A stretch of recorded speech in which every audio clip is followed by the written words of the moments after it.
இவன் இல்லாம நான் ரூம்குள்ள போனேன்னா அங்க கர்டன் பக்கத்துல வர வந்துட்டான். 2 தடவை வந்தான்.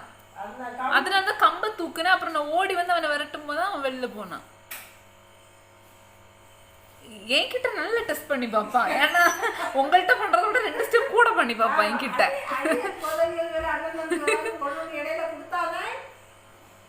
அடங்கி இருப்பார். கிட்டு இப்ப கெட்டி போட்டா சில கடை இல்லாம உறங்க மாட்டேன். பெரிய பிரச்சனை இல்லை.